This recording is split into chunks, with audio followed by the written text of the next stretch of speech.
Good evening. This is Pastor Stubb, the place to be. I was glad when they said it to me. Let us go into the house of the Lord. I am so happy to be here. This is y'all just bear with us. We are trying to do this live recorded, recorded. Making the words today. And so we are trying something different today. With the Biblecast with Quis and Stubb. I'm back and we are in the building. We are in New Way, in the New Way Foundation podcast studio, and we are trying to test out our own podcast studio. We let other people use it, but we're trying to actually use it in person just to give us, Brother Marquise is always coming up with something new to do. So he wants to do this. So we're going to try it out, and prayerfully everything works out the same way it does. We have been in the book Myths and Mistranslations of the Bible since February. And today has been a very interesting day for all of us.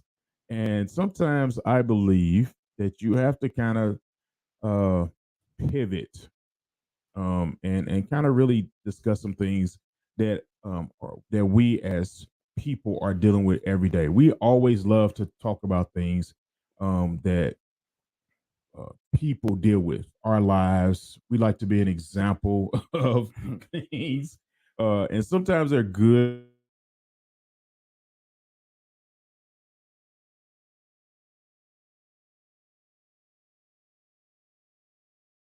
That's just God bless us. We're trying to we're trying to make this happen. So just keep listening when the screen go back black. All right. So today we're going to be doing something. I added a myth to Jamie Englehart's book. Don't sue us, Jamie. We didn't really write it in there. Myth number 71, right? When I train my child, they should get it now. They should get it now.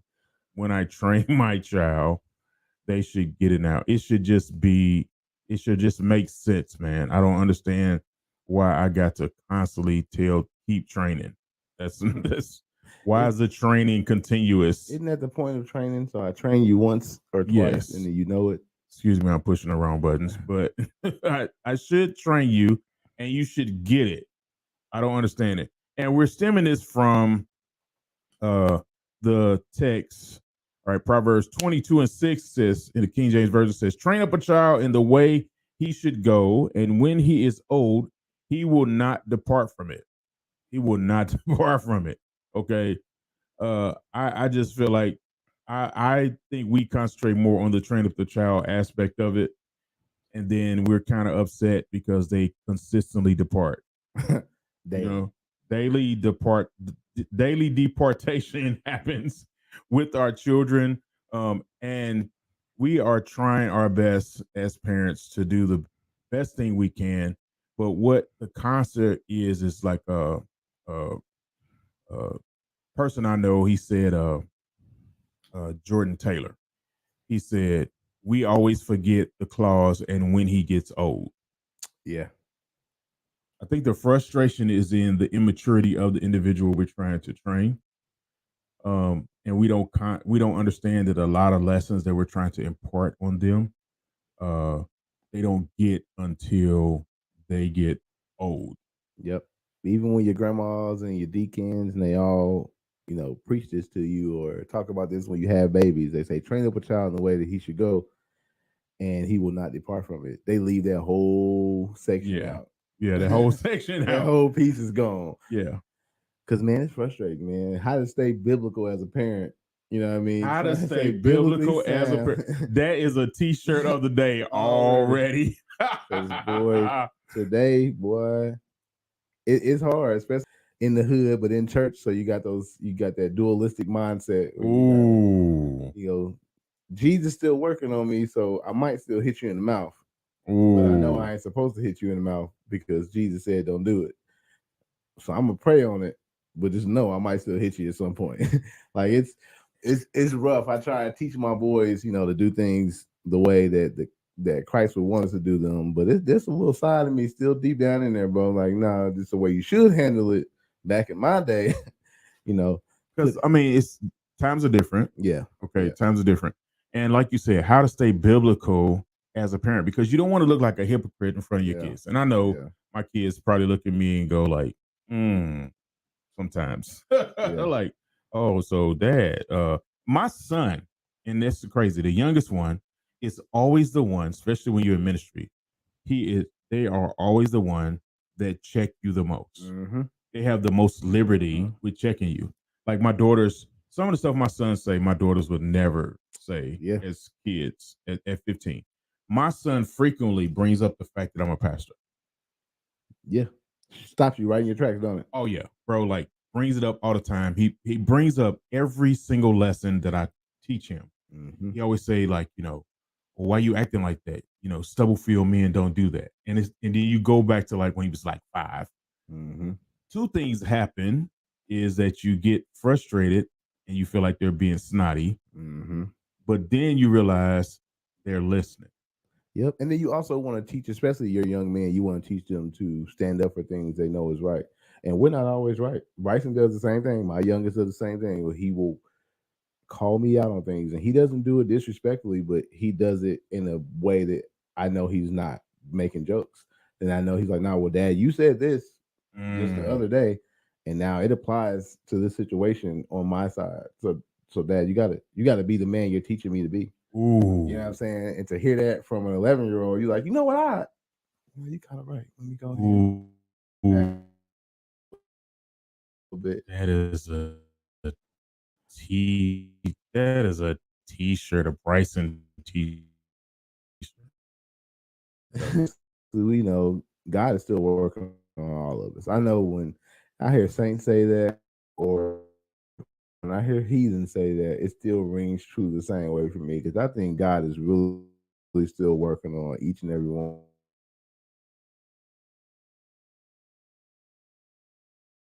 We're still reactive to certain things that we know we shouldn't be. Them babies will call you clean out on it. That's the thing. Like, so do you feel like as if that God uses our children to remind us, like uses our children's voices? The Holy Spirit uses our children's voices to remind us of all the things that we're supposed to be learning from God or have learned from God that we're trying to impart on our children, or because we get so busy teaching that we forget to follow. Yeah, I think so, man. I mean, the Bible says out of the mouth of babes, bro. Like, and it's wild that it's because it drives me nuts, because it's oftentimes Bryson will say something to me, and I know in the back of my head that he's right, and he'll say it in front of his mom, and I'll be really reactive and I'll be ready to pop off, and she'll stop me. It's like, hey, he doesn't mean it the way you took it, but what he said was right. And I have to be in that moment, I have to be reflective. Like, so I've been training this young man to speak up for what he believes in and do the right things, and to say something when something needs to be said. So I have to be on my side, you know, not reactive, but accepting of that. But I think a lot of that is God, because who else you gonna listen to, bro, that's gonna check you like that? Like, even our wives, as much as we do our best to try and listen to them when they're, you know, not even just checking us, but just trying to help us grow in the area. The first thing typically for most men and most husbands is, I'm the man. You don't tell me a different way. Like, I like Right. I what don't you want to hear said. that. I don't want to hear that. What you said is right, but I don't like the way you said it. Yeah. When it comes from your child, especially a boy to his father, you're like, you know what? I don't like it, but you're right. You know what I'm Yeah. saying? But then think about it. That's probably God, because out of the mouth of babes, man. How mature are our boys? You have a boy that's in high school.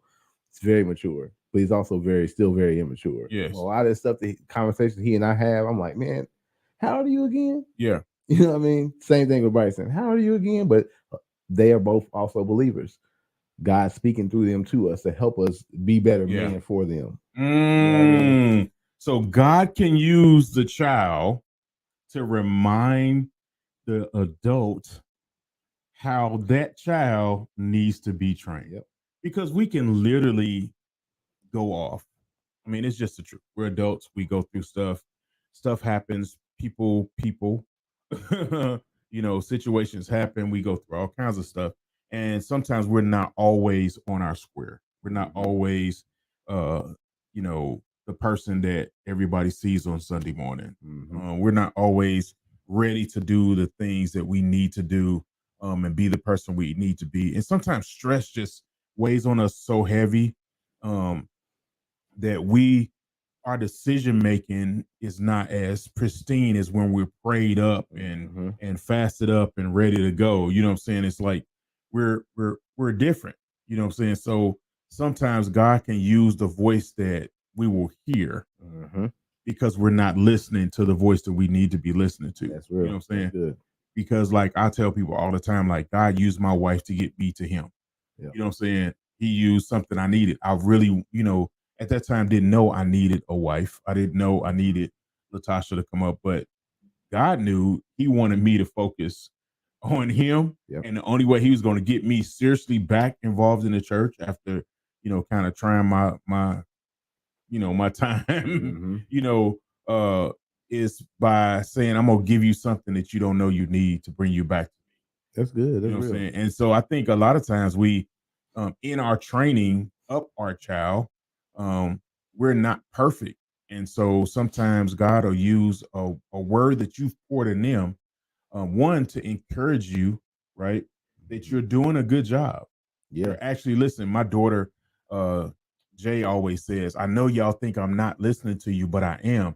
She said the most frustrating thing about being one of y'all kids is that you think I'm not listening to you. I'm listening to everything you say. I'm listening to the sermons you preach. I'm listening to the advice that you give me. I know every lecture, you know what I'm saying? Like, I thank you. You know what I'm saying? Like, I might not do everything like I'm supposed to do. I might make mistakes, but I'm listening. And those are the things that have kept me from making worse mistakes. Yeah. And so like when we're dealing with things like, like your son is at the point of dealing with, learning how to navigate the bubble that is junior high school. And it's and people don't understand, and we have to understand as parents that they're navigating different aspects of their lives that we got to navigate ourselves, and that we didn't perfectly navigate. And what's crazy is I think I know for me specifically, and my wife specifically, probably our generation, honestly, from a little bit before mine to yours, we had a lot more freedoms than we are able to allow our children. And when I say able, because the world is a completely different place than it was, back in the 90s. Back in the 90s, I can ride my bike 4 miles away to go to my homeboy's house without a cell phone, and my mom didn't really have to worry about me. You know what I mean? I can come back in when the street lights come back on because I've been out since 8 o'clock in the morning. My mom doesn't have to worry about me because she can call Miss Betty down the street or, my Uncle Tom around the corner, and they can tell her I'm doing all right or whatever the case may be. But it's a different era. It's so dangerous out here. I feel like, at least for me as a parent, I'm training my son up to be able to navigate things that I never want him to have to deal with. I have to tell him that, hey, when you are out and you're a young black boy, you got to move differently than your white counterparts around the cops. Or when you're out and someone says X, Y, and Z to you, you can't haul off and punch them in the face because kids your age are getting shot and killed by kids your age. You know what I mean? So I think it's definitely like it's harder for our generation, I think, because we only typically can teach what we know or we've experienced. We experienced a completely different upbringing in childhood. So I want to insert myself more into my son's life because, I know you can't go out here and, be as free as I was, but I also know that you're battling with so much more than we did with social media, you know what I'm saying, with the advent of all this technology that we had no clue of. So I want to jump in there, but like you said, I have to go back and be reflective and think, my mom don't know half the stuff that I did when I wasn't with her, or half those experiences that that I added to my life when I wasn't around because she could trust the world. Ooh, you said I added to my life. You don't know what you just said right there. I added it to my life. Just think about it, bro. We know what to do and what not to do because of specific experiences. It's not typically. We can tell our kids all day, every day, the green light, yellow light, red light situations. Right. But they're not going to really. We hope they do. We hope in our training that they don't have to live through those situations, but they're not really going to know how to react to things unless they experience them. We experience some crazy stuff, so I can navigate some situations different. My son, because I made it out, he's not going to have to deal with nearly those things. But you know what's funny is he's not going to have to deal with the things that you had experience in. but he's going to have to deal with things that you didn't have experience in. Exactly. Which is a back to the train up a child. Like, how do I train up a child for something I don't have experience something in? I have no experience in? I'm a corporate trainer by trade. I love teaching. I love instruction. And then it just carries over to being a pastor. It carries over to being a Sunday school teacher. Like, I've been teaching people, adults and children, my whole life. It's my favorite thing to do. And so what makes it interesting is, but I've always been able to train based on topics where I have some measure of experience or some connection to.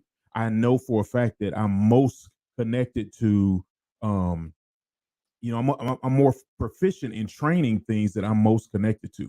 Right. Teaching on organ donation was easy for me because my mother always talked about organ donation and she wanted to be an organ donor.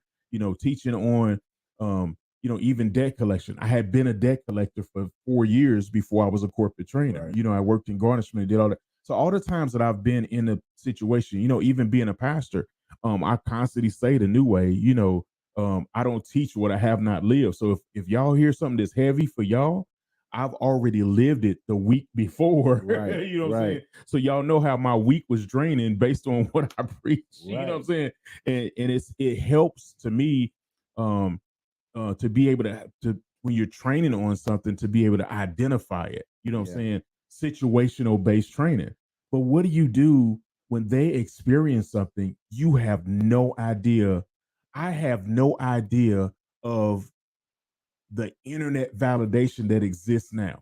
I genuinely am one of them from that generation that we just didn't care. Yes, I wanted to have friends. Yes, I wanted to be a part of certain, social dynamics and things like that.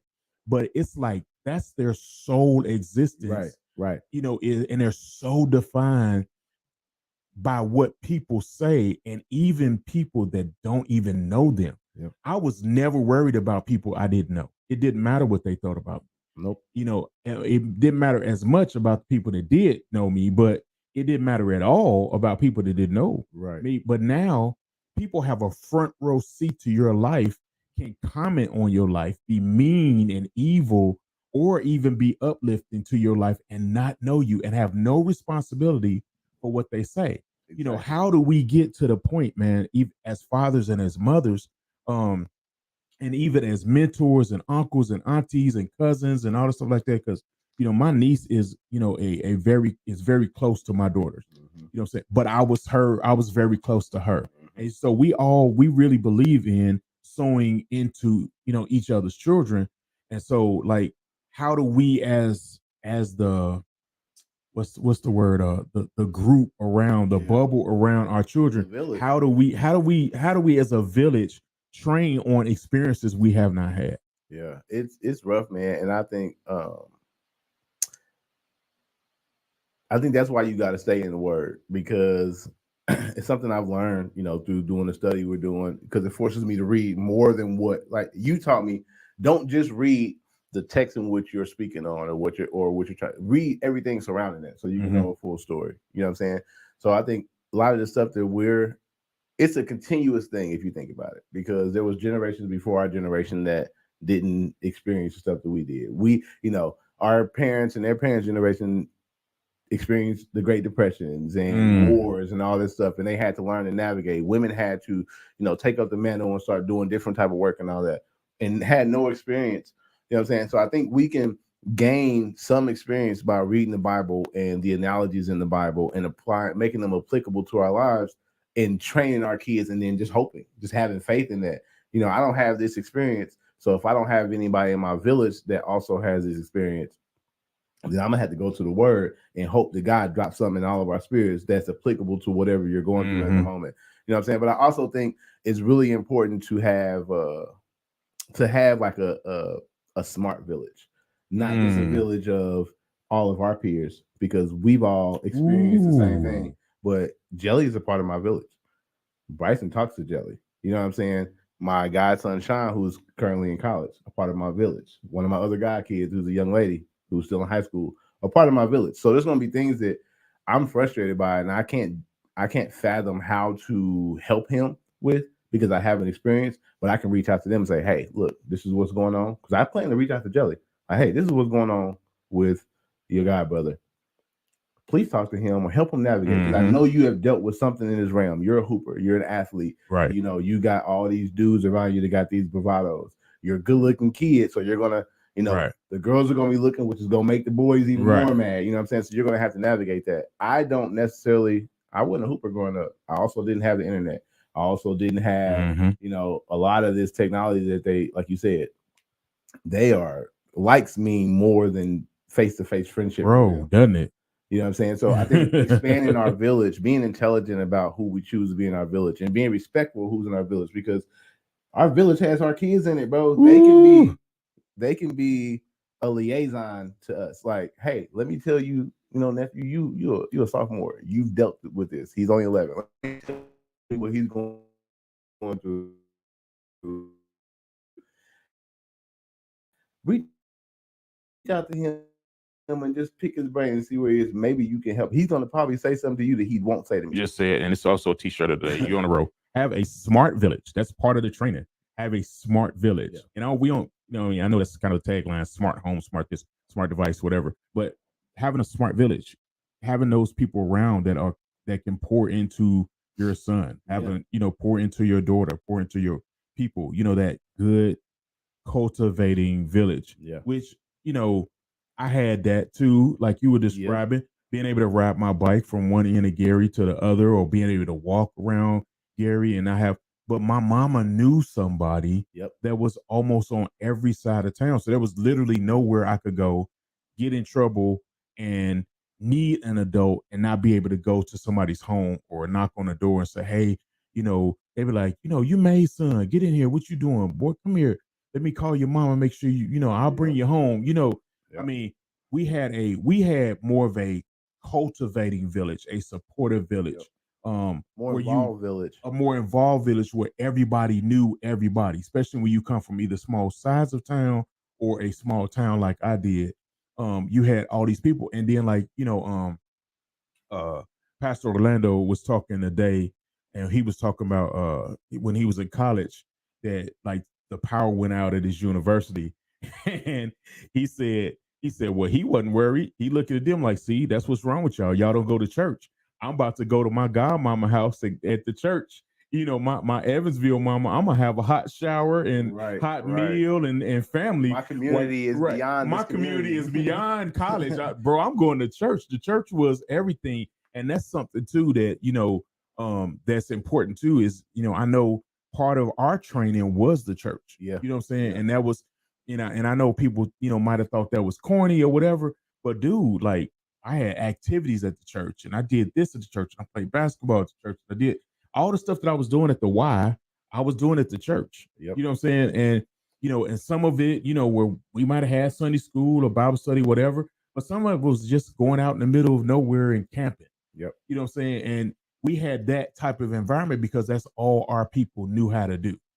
Now we are the educated group that went to college and got these professional careers and learned all this stuff. And now we're the educated group raising kids that have more access to information than we could have ever had. And it's on their cell phone. You know, when computers first came out, and I'm aging myself, I'm 50, shout out to all the 50-year-olds.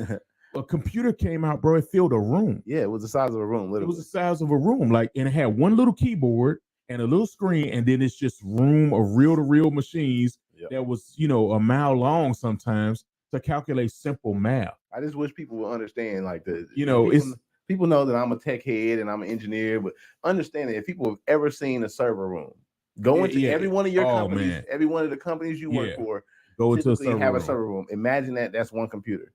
That's one computer. That's one computer back in the day. That's what your phone can do. You know, a cell phone is about this big that you know, weighing a couple ounces. Right, that has that power that, you know, when we grew up, and so they have all that access. That the power of a room of knowledge is in the hand of a 12-year-old, or a 15-year-old. And so, how do we compete with that? Truthfully, we don't compete with that. You can't. You can't chase that. And, you know, I know it's things that, you know, it's stuff that we didn't tell our parents. You know, like you said, it's experiences that you had that you put yourself in that your mother wasn't privy to. You know, same thing with my mother. You know, I told her stuff after I was grown, and my mother came up and slapped me. I remember one time. I told my auntie that I broke my cousin's leg. You know, when he was like 7, I was like 21, and we were wrestling in my grandmother's house, and I flipped him over my back, and his leg hit the register. We had my grandmother had the old house, and his ankle hit the register, and it broke his leg. And so instead of us telling her, hey, we think we really hurt him, me and my cousins, we just automatically lied. Like there was no hey, get your stories together. It was like automatic lie. You know what I'm saying? He lied. His leg was broke. He lied for y'all. He lied for us. My other cousin that's like a few months older than me, he lied. My other cousin, he lied. We all got together. We put him in the bed and told him, hey man, just sleep it off. You'll be okay in the morning.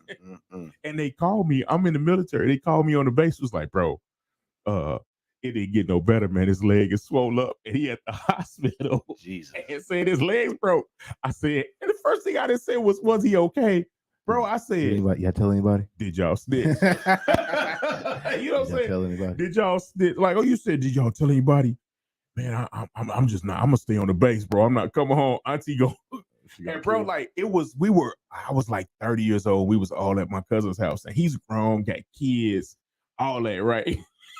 And I said, yeah, it's something I want to tell y'all. It was like Thanksgiving or something. I said, something I always want to tell y'all that's been kind of eating at me. And my cousin, we was at his house. He instantly knew what I was saying. What you're talking about. He said, bro, don't do it. Don't do it. Don't do it. What you doing? I said, you remember when he broke his leg that one time? And he just walked away. Yeah. And his mother said, what? You broke my baby leg? And then my other auntie, she was kind of, she wasn't feeling too good. She said, come here. Now, mind you, I'm full grown, got kids, grandkids, everything. She full. Come here. Now, lean down. She said, come here. And she said, bam, smack your head. That's what you should have told us. That's the crazy thing. That's the type of community we had, though. But that's the kind, yeah. You think about it, bro, and it's something you said earlier that kind of sparked this, and I wanted to mention this. But even though we were able to traverse the city, you know what I'm saying, on foot, on bikes, in cars of people who probably didn't have licenses. Oh, that's you know so what true. I'm saying? Doing stuff we know we weren't supposed to be doing, but our parents and our overseers had a community that was so broad that it made everything smaller.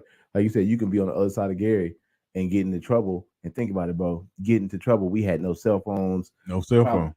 Probably had, no cell phones, no beepers, no emails, no computers, none of that. And before you got home, your mama already knew what you did. I already knew, bro. I don't know how. But they're in the age of technology where everything is visible, and they can be next to us and hide everything. You know what I'm saying? And so it's I feel like parenting right now, and I probably think that every generation says this, but I feel like parenting right in this moment is a lot more difficult than it's ever been, because it's so much more easy for them to hide stuff that can be detrimental to them. Yeah. You know what I mean? And some people want to be helicopter parents, some people don't want to, some people, try to have that dichotomy and do both.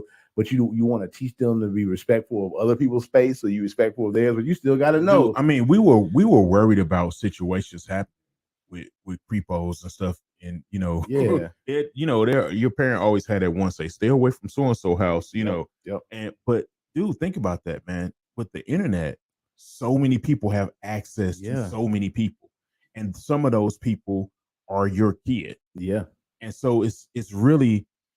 That's why the frustrating thing with training up a child, and that's why the myth kind of comes in most of our heads. We like, why didn't you just get it? I told you that. Why didn't you just understand that I'm trying to keep you from so and so, so and so, so and so? Right now, it's real dangerous for you not to take my training. Bro. Me and Brian was talking Sunday about that. It's like, when they get around 15, it's like they don't want to communicate with you. Yeah. When they get to that age. And they could have been like, I remember when Eli was younger, Eli used to tell you everything. And I used to love that about your relationship. Like, man, I want Jeremy to, be like that, and he was like, Jeremy was like that too. But it's like Eli used to tell you everything. Y'all were like two like peas in a pod. And then like Jeremy hit it first. Yep. And I remember saying, Jeremy hit it. I remember saying to you, like, bro, he's not always going to be like that. Please, I remember saying to you, bro, enjoy it. Please enjoy it for both of us. Because right when they get to this age, they just stop. The communication ceases with you and increases with all the people. Bro, I didn't want to hear none of that. That was my little best friend. Couldn't nobody tell me nothing. That was the homeboy. Hit me, bro. It hit me like a pack of bricks. Bro. Oh, I mean, my wife will tell you I had teary nights, bro. Like, why is he not? Like, what happened? Yeah. Like, we was homies. Like, you would tell me everything. And funny enough, we're starting to rebound that. And I had to, they mature. They're becoming little men. And we have to learn to give them the opportunity to understand that I'm not going to jump down your throat about everything. I just really want to know I told my son this. I just really want to know who you are. Yes. I've talked. We want to know who you are. Just let you know. That's it. But you're going to know who you are. You're going to make mistakes. I've given you all the tools that I've been able to give you, your goddads and your uncles. And you know what I'm saying? They've given you everything they can. You're going to make mistakes. I just want to know about them because I may be able to help you navigate it a certain way. Or I may be able to laugh at you and like, dang, man, I did that too. I ain't even going to tell you how to get out of this one. You know what I mean? But he went through. He's 14 now. From the moment he hit 12, it was over. I was like, didn't know nothing about what was going on. Had to start looking through the cell phones and through the servers and all this stuff. But had to get back to the point where him talking to us. And I'm like, man, I'm in the same stage as Bryson. It ain't never gonna happen. Bryson even told me that I ain't gonna never. I'm always gonna talk. I ain't never gonna be like either. I'm always gonna talk to you. I just know for a fact now. I done been through it once. Now I know it's coming. I tell my wife all the time, man. You know. We're going to try and keep these lines of communication open. We're going to keep training them, keep telling them, you know, we tell him all the time, a part of our training is being realistic with them. Like, hey, we be realistic with them from the point of finances all the way down to what the world is really about. Yes. You know what I'm saying? And we're like, hey, we're not trying to scare you. I just want you to, you know, I'm not going to always be able to be there. I need you to be able to at least be somewhat prepared to see these situations. You know what I'm saying? But we want our children to be informed. Because I think a lot of our situations was because we came from parents and that we were supposed to be seen and not heard. Yeah. You know, we weren't supposed, you know, to speak when spoken to. That was always our thing. Go to the kids' table. You know, we up here doing grown folks' business. Stay out of grown folks' conversation. I know you done heard that a million times. Too many times. You know, and you're sitting there like, you know, well, I want to know this information. I want to know this. Really have questions. You know, I have questions about this stuff. Like even in the church, bro, it was the same thing. Like I remember when I was younger and they had these adult marriage conversations with the married people and the people that want to be married in the church, and they made all the kids leave. And I remember I was a church rat, so I knew every door, how to get in every door, how to get in back doors, all the stuff like that. I wanted to know what they was talking about. Right. So I went in a back door and hid in the secretary's office, which was my mother's office. She was a secretary. And I hid in there and just sat there and listened to the conversations that they were having. Because I was just like, man, why don't we want to know? You know, we had to navigate the world with limited information. Almost blind. We had to do it blindly. They have to navigate the world with too much information. That they're not a lot of times mature enough to deal with. You know, me and my wife went, because you know now, you know, some theaters you can't be, you know, if you're under 17, you have to have a parent. So me and my wife just decided, hey, we're just gonna go on a day 2 and you go to your movie with your little friend and we'll go. And it was just like, you know, just like looking at him and looking at how he is, and now I have to almost teach him how to treat young ladies from a distance. It's kind of weird because you want to try to talk to them, say, hey man, let me tell you how to treat a young lady. Then they kind of like they on their phone, they scrolling, or you know, you feel like then you get irritated. You like, are you listening to me? Then it becomes aggressive and then they shut down. So now I'm like, you know, like when we were coming out, he was coming out, young lady, you know, goes to use the restroom. And I said, bro, you know, where's her ride? He said, if she, you know, her ride's not here yet. I said, well, you're not going to leave her, are you? That was me from a distance telling him, hey, bro, you don't leave a young lady anywhere. You know what I'm saying? That she came to hang out with you at the movies or see this movie or whatever. And you just go up and leave it because your parents there. That's selfish and whack. You know what I'm saying? Like, I don't want no son like that. You know what I'm saying? And them, you be some whack parents if y'all let them do it. And I'd be a less than a man because you ain't gonna never, you know, you ain't gonna never see me walk away and leave Latasha. Now I leave her in the garage, you know, with the door closed. You childish. Because you know, don't you bring that up. Don't you bring that up. You know how she is, bro. But that's the only place you're gonna see me leave my wife is in the garage at our house. But you know, it's like I'm trying to teach him how to navigate this world with so much information, so much negativity, so much access, so many people that have access to him. so many opinions that he has to navigate. Who do I trust? Who do I not trust? Like you were talking about your son and his teammate, things like that. Like, how do you, that's not an experience I ever had on a athletic sports team. Ever. You know what I'm saying? And because that's just, we were, they used to call us the athlete cliques, we were taught to be a family when you were on a team. Exactly. So that's the whole concept of team. And it's like, we're navigating that. We're training up these children, and we have to limit our frustration with them. Yep. And I'm learning that. I went to a mental health first aid course the other day, and one of the things that as we got ready to to have our graduation or whatever, she said, okay, what have you learned? What are you going to implement in your life, from here, here forward? And I looked at her, and I was dealing with some things with my children, and I said, I'm going to learn to let go. And how hard that is, because I have, bro, you at that stage where you got a couple of them where it's right, you can let them go and be in the world. Yeah, I want them to, I want to protect them so bad. It's just, I'm a protector as a person. Yep. I'm protective of you, and you a grown man. I'm protective of your wife, your kid. Yep. I'm protective of my church members. I'm just a protector. You know what I'm saying? I want you to live your life and do your thing, but bro, I'm gonna make sure you got all the information you need. I'm gonna make sure hey bro, be careful, because so and so might happen. Now you might not like this conversation, bro. Right. But I'm gonna let you know it, and then you get mad at me if you want to. Then I don't care. But you like you get rid of me. You getting these skibbity packs. You know what I'm saying? Right. I'm letting you know you getting all these. But it's like at some point in time in parenting, you have to go from a parent to a safety net. Man, and that's a hard thing. Now I'm dealing with two daughters that are navigating real life. You know what I'm saying? And I can help them, but I can't change them, to get them to always understand from my point of view, because I don't know all the factors. Yeah.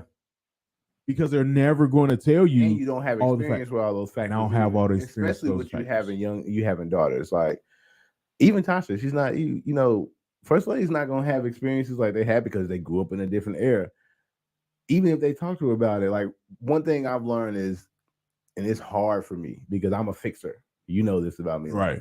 I'm the quintessential husband you see on TikTok when the wife wants to just come home and debrief, and I got solutions for everything. I have to really mentally tell myself to shut up. I learned that from you. Same thing with my kids now. I can't dictate everything. Sometimes I have to tell myself to shut up and let them talk, which opens up those lines of communication with them, makes them comfortable, but also I can do what you're doing, and I can, from the sideline, give you little tidbits that you don't know you're getting. Right. You know what I'm saying? But one thing I think we need to pay attention to is the fact that when we're training our children up in the way that they should go, it's not just us talking and teaching at them. It's also them watching us and learning. Ooh. One of those things you said earlier is about my nephew going out on dates, and God, I'm about to hit that same little thing. Yeah. Too. But going out on dates or whatnot is, they see me and my wife on dates. People laugh at it all the time. We outside. My wife and I, we are outside. Yeah, y'all be getting it. Y'all be out our there. Kids, our boys literally tell us, y'all couple goals. Eli just said it the other day to me and threw me, like, to hear your kid who thinks you're old and lame and you don't have anything cool about you, but they gonna know that you treat a woman a specific way. They gonna know that I don't care how tired you are or what you had the night before. We're getting up and we're going to church because we have something that I need to give to God and get from God. Yeah. You know what I mean? So, but those are things those are non-negotiables. I'm treating my wife a certain way. My wife doesn't touch doors ever. I get more compliments about that than how beautiful my wife is when I'm outside. Right. Random men will see me open the door. But the cooler part is when they see my kids running to open the door from my wife and other women. Yes. You know what I'm saying? That's one of those things where I'm like, okay, that part of the training, that worked. So now back to our topic at hand, I'm like, man, if I can train you to do that, and that's not, you don't have to open the door for anybody, literally. But if you can learn to do that, but why can't you learn all these other little things I'm trying to teach you the first time, bro? Why can't you get it, bro? But you know what's crazy, bro? And now that we're saying that, y'all don't, I know we getting darker and lighter. God bless our light. Technical difficulties, y'all. Like the old people used to say, the devil's moving. Nah, see, nope. We already rebuked that myth. We ain't even saying that. It's really technical. It's not the devil. It's not the devil. It's electronics, y'all. Electronics. But no, something you said earlier, bro, is we always wonder like why won't they learn the first time? Because we're training them up. There are children training them up, but we're God's children. He's training us up.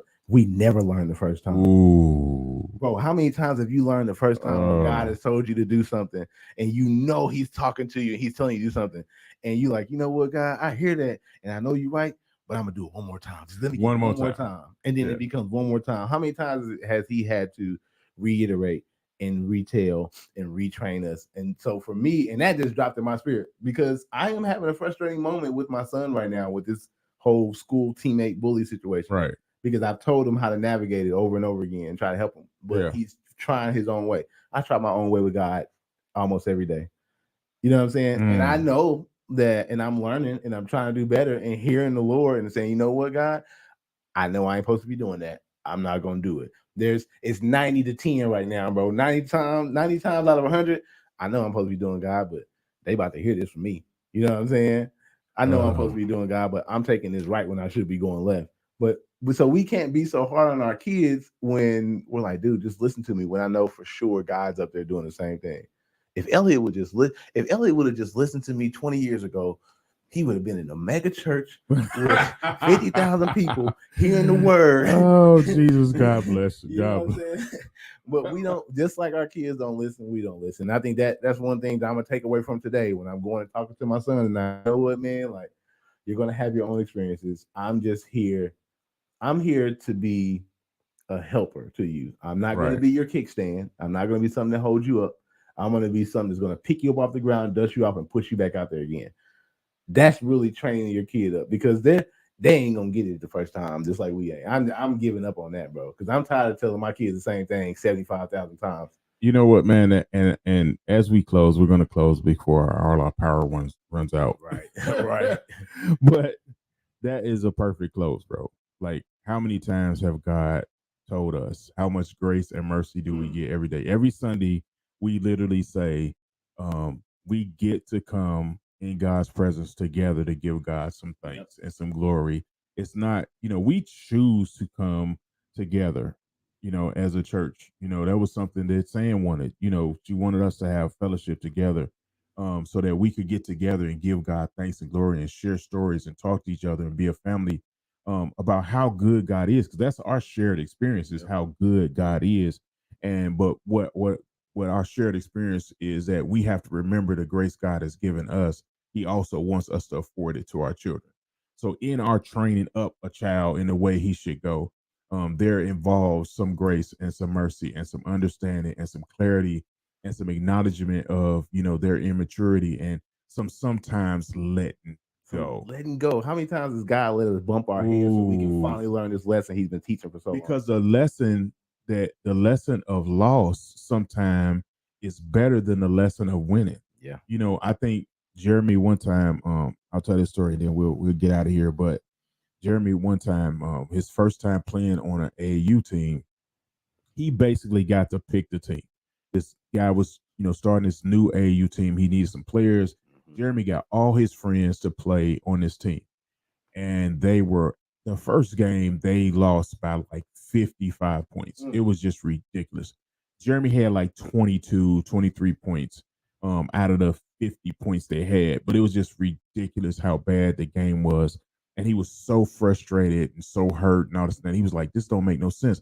I said, Jeremy, you're going to learn a lesson. I said, every loss, you need to learn a lesson. In this lesson, you need to understand just because a person is your friend doesn't make them your teammate. Everybody doesn't have the same basketball IQ as you. Everybody doesn't have the same desire to play. Everybody's not serious about basketball like you are. So you can't force that on them. And that's the same thing with our children is sometimes we want our children to follow in our footsteps. Yeah. I mean, you know how frustrating it is for me to have a son that don't play an instrument. Bruh. That drives me crazy. You know what I'm saying? But I realize that's just not his thing. And for me to force that on him, and I've heard people say that all the time, every one of my kids is going to play this. Every one of my kids is going to play that. And the fact is no, they're not. Trust me. They're going to do it just because you're there. And then when they don't have to, they won't. Yep. You know what I'm saying? When they grow up, they'll put it down. Exactly. They will put it down. And so the issue is like learning from the losses. And that's the way God is with us. And sometimes he allows us to to deal with the experiences we put ourselves in, Mhm. like you said earlier, so that we can learn not to give that and to be a teacher to somebody else that might be in that same experience. So your failure might prevent somebody else's failure. Mhm. You know what I'm saying? Your failure might be the lesson that's taught to your child. Yep. You know, and so that's such a blessing, man. And knowing that as we train up our children, that we have to remember that. We have to remember grace. We have to remember mercy. We have to remember that's your child. Yeah. And then some of that attitude came from you. Yeah. Oh, I Some love of saying that that to my craziness, wife. you know, came from you. You know, my daughter, my second oldest daughter, Janae, she always says everything crazy about her body is well, I got that from you. I'm a girl because of you. And you know, she's a scientist. Yeah. So she every time she learns something, she comes home and well, you know, such and such percentage of the males, blah, blah, blah, blah, blah, goes into this and this, that. And I'm like, leave me alone. Yeah, go Stop. away. Why do you Go blame away. me for every bad thing that happens Go with you? away. But it's like we have to understand those are our children. They're a product of the environment that we created. It's so hard, you know, too, man. That part for me is hard because I know who you are. The only person outside of God that knows who you really were throughout your life. I know who I really was. I know that I volleyed for friendship. I know that I was, I had fought being an outcast because I was really cool with the white people, but I also grew up in the hood. Yeah. You know what I'm saying? So navigating those things, and I had all these internal things, and now I see them in my son. So I'm trying to help him navigate. You know what I'm saying? And I don't want him to feel the pain. I don't want him to feel the pain, Yeah. but I also can't negate the lessons he's going to learn by going through these Because experiences. that's what's going to make him a That's man. what's going to make him a man. And I Yeah. look back on what really made you a man. You know what I'm saying? And just like you Ooh, said, sometimes, that's good. like you said, bro, sometimes Ooh. God lets us bump our head, bro. You know what I call that heavenly accountability. God told me multiple times not to go down this road, not to do this thing. And now he's gonna let me go ahead and get that experience so that maybe I can pass that, and then maybe that isn't gonna be a sin of the father that's passed on to my children. Oh, You know wow. what I'm saying? Because now I have that lesson that I had to learn the hard way, so they don't have to learn the hard way. That heaven accountability, bro, is rough because we typically know that we was doing wrong, and we just hope that God's not gonna make us bump our head. But when he does, you don't do it again. You know what I'm saying? And now those are things that I don't allow my son to, do my best not to allow him to fall into, because I actually got that lump on the head because God said, go ahead and do it since you want to do it so much. I think that's something with us too, is, we sometimes didn't learn. But then our expectation is For them to learn right away. Back at Miss 71 that we added to the book is that we want our kids to learn it. But we're just telling y'all today to be patient. As patient as God was with you. As patient as God was with you, be patient with your children. And I know I'm speaking to myself. I'm going to see this, and my family might see this. My daughters might see it, and everything else. This is a learning experience for me. Patience is a process. Yeah. You're not going to automatically be patient tomorrow, but just add a little bit more grace, a little bit more mercy, a little bit of flexibility, a little bit of understanding, a little bit of understanding, because sometimes the punishment, doesn't fit the crime. You actually sometimes hurt yourself trying to punish the kid. Yep. I remember one time my daughter got in trouble and everybody suffered, even my dog. My dog was mad because he was like, ain't nobody nice to me because you got in trouble. Right. Her got in trouble at school. I didn't. Right. Right. Now daddy mad, mama mad, brothers mad, so everybody mad. We can't go on a walk or nothing because everybody mad because of her. Yep.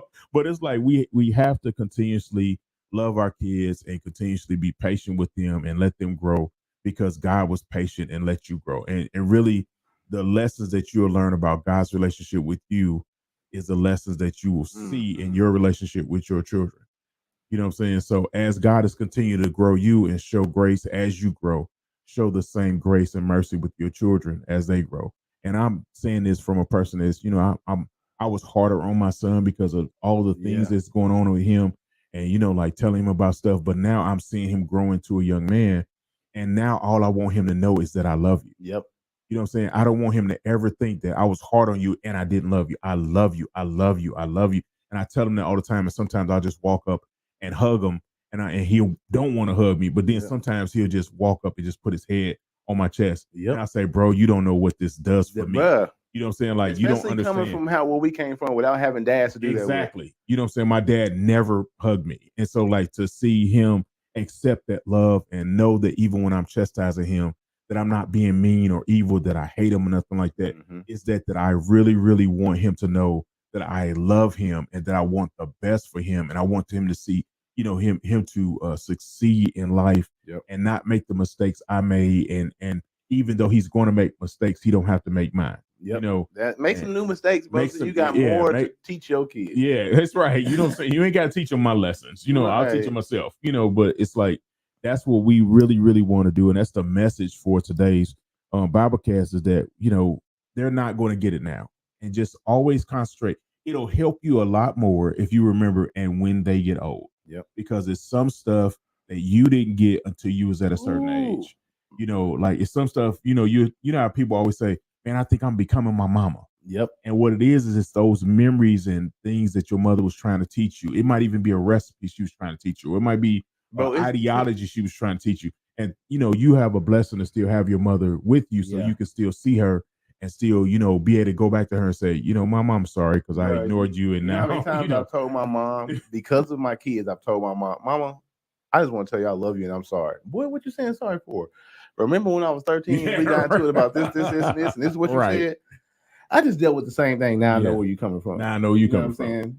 And that's the way, you know, that's the Holy Spirit really bring. It says, bro, Holy Spirit bringing everything that I've taught you back to your remembrance. That's the job. And so a lot of times when we're, you know, getting after our kids, or when we're training our kids to be who we think they're supposed to be, God might have called them to something else too.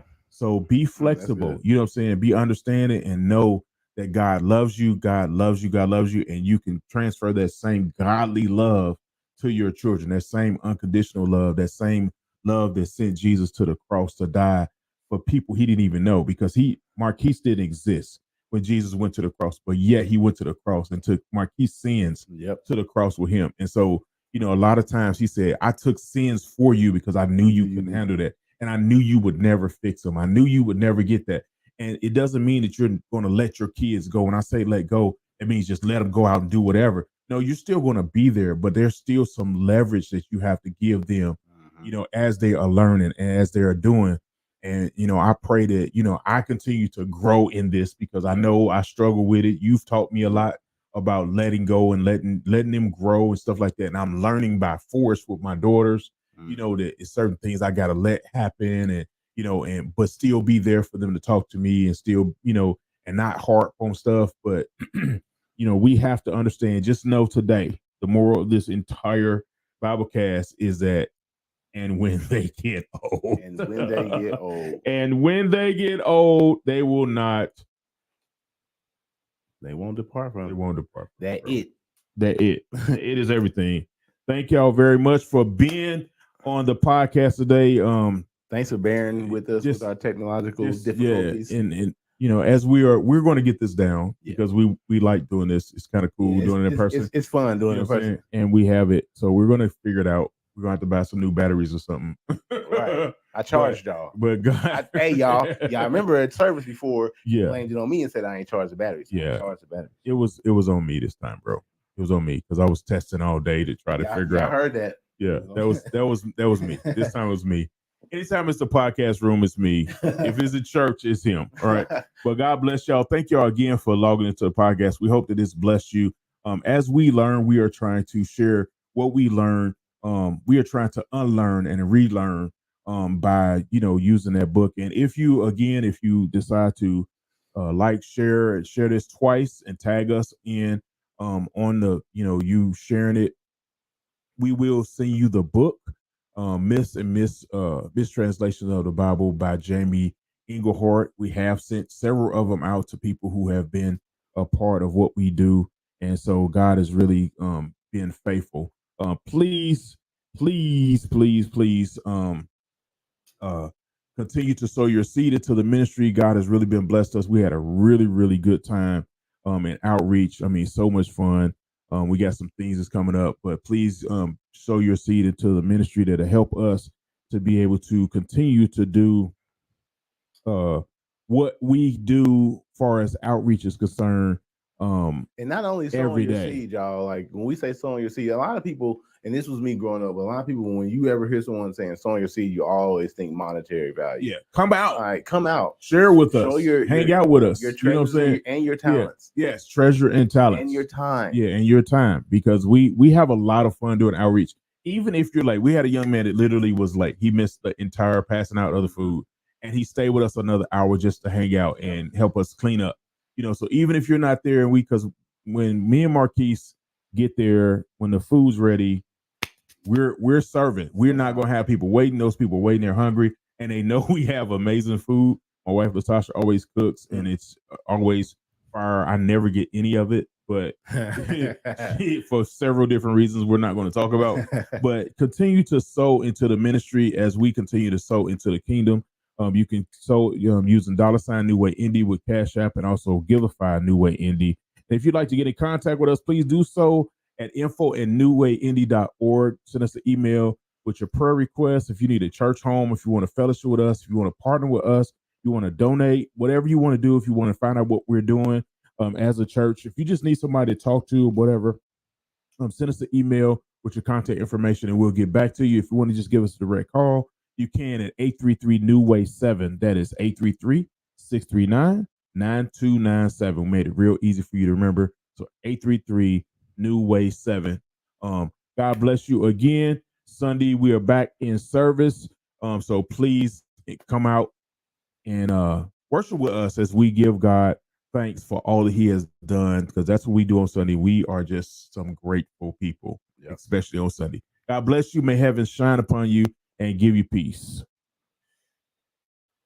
And